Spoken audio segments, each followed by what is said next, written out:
लॉन्डो। आज मैं तुम्हें बताने वाला हूँ वो एनिमे जो मैंने जनवरी से लेके फरवरी के महीने में देखी है, जो कि टोटल ऑफ 10 एनिमेज है। तो उन 10 रुको रुको रुको। मैंने बोला 10 एनिमे, लेकिन कुछ दिक्कतों की वजह से भाई लोग मैं सिर्फ 5 एनिमे बता पाया हूँ, जो कि है जनवरी के बारे में। फरवरी के एनिमे मैं इस वीडियो में कवर नहीं कर पाया, लेकिन नेक्स्ट वीडियो में मैं फरवरी के एनिमे भी कवर कर दूंगा।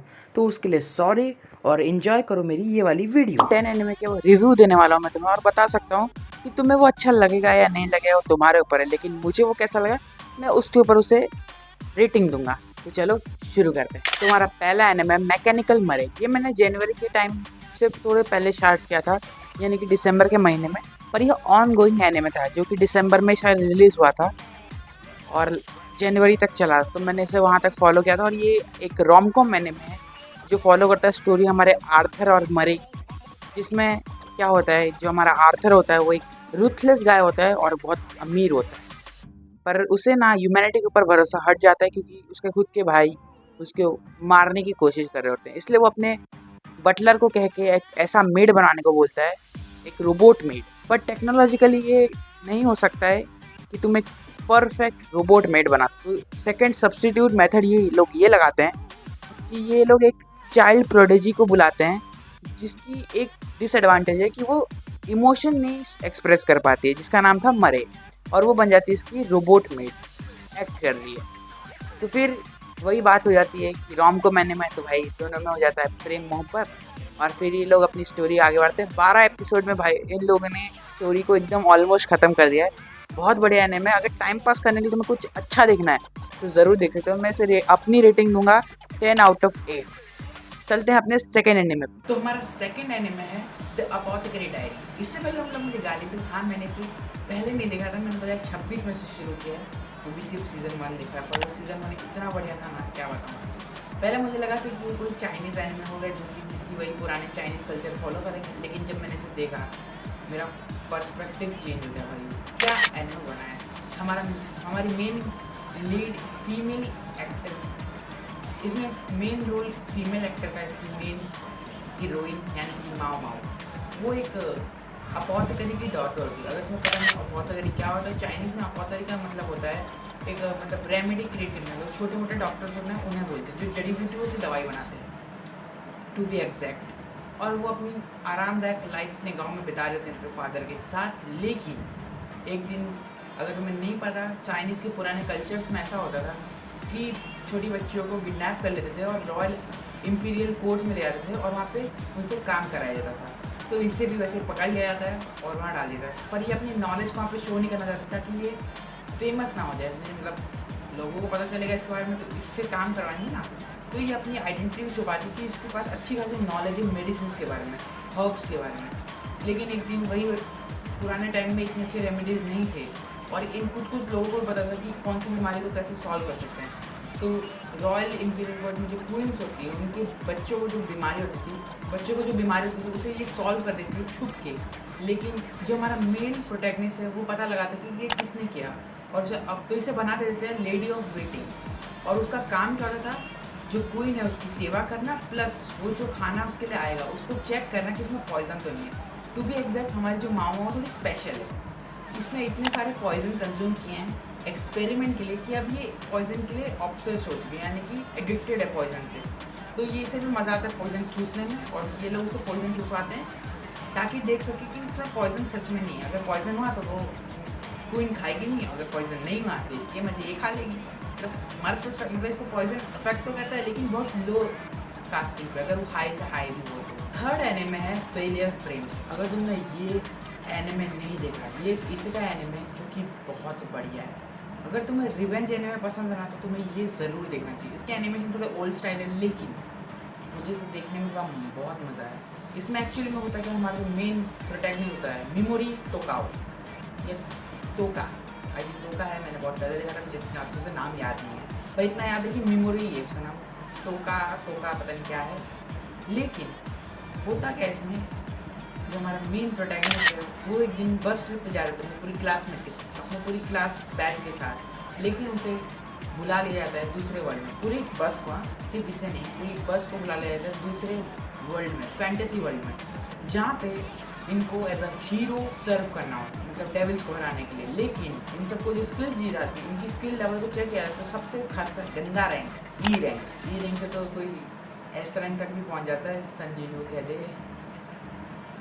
तो इसे मिलता है ई रैंक और इसकी पावर होती है पैरालाइज। और ये एकदम रुथलेस पावर जो गॉडेस होती है वो इसे एक रुथलेस पावर समझ के इसे डाल देती है एक डंजन के अंदर जहाँ से कोई आज तक निकला ही नहीं। मतलब इतनी ब्रूटल दिखती तो बहुत अच्छी है, लेकिन अंदर से वो खुद ईवल है, वो गॉडेस, और उसे वहाँ डाल देती है। भाई इसको इतनी नीचे स्थल में डाल दिया ना, वहाँ से निकलते निकलते इसका लेवल 50 के ऊपर हो जाता है। ठीक है, मतलब वहाँ पे हर मॉन्स्टर को पहला बंदा था जो, और मतलब सरफेस पे वापस आ पाता है उस डंजन से, मेमोरी ही कहते हैं। और अगर मैं तुम्हें स्टोरी की बहुत बढ़िया स्टोरी है, ये अपना लेवल अप करता है, पार्टनर्स बनाता है, टीम बनाता है और आगे बढ़ता है रिवेंज के लिए। रिवेंज लेगा गॉडेस से, वो मुझे देखना है। अपने क्लासमेट से भी लेगा कि बुली भी होता था, प्लस उस गॉडेस से भी रिवेंज लेगा।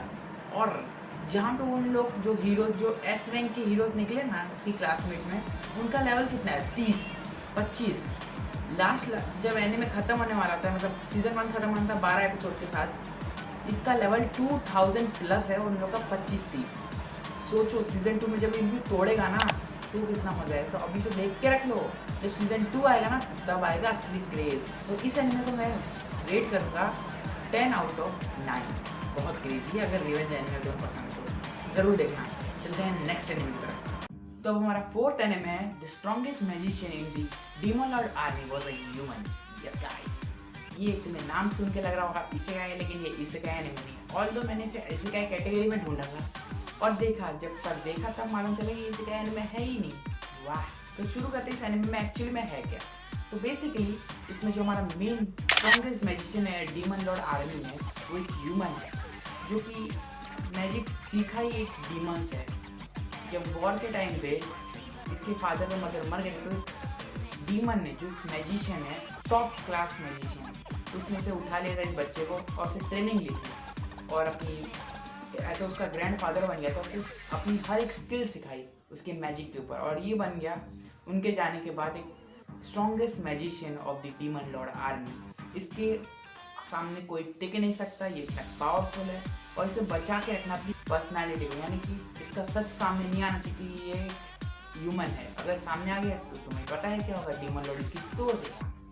तो ये इसे सीक्रेट रखता है और कुछ कुछ लोगों को पता चल जाता है आर्मी में, लेकिन वो काफ़ी अच्छे होते हैं। आई मीन अच्छी होती है, यू नो। तो आगे चल के ऐसा होता है कि इसका असली पर्सपेक्टिव ये होता है, इसका असली टारगेट ये होता है कि ह्यूमंस और डीमंस को एक साथ लाना।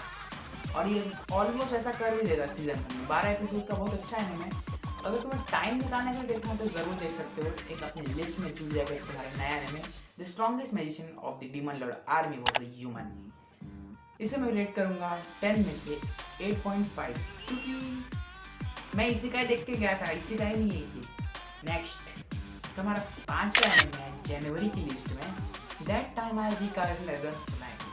हाँ, मैं थोड़ा सा ऑब्सेस्ड हूँ इसेकाई से, लेकिन क्या कर सकते हैं, मज़ा होता है। इसमें हमारा मेन कैरेक्टर जो होता है वो एक होता है, एक इंसान नहीं होता है, इंसान होता है। ओवरवर्ल्ड में तो एक इंसान होता है, लेकिन दूसरे वर्ल्ड में एक स्लाइम होता है, नीला स्लाइम, डोरेमोन का छोटा रिमुरू-चान।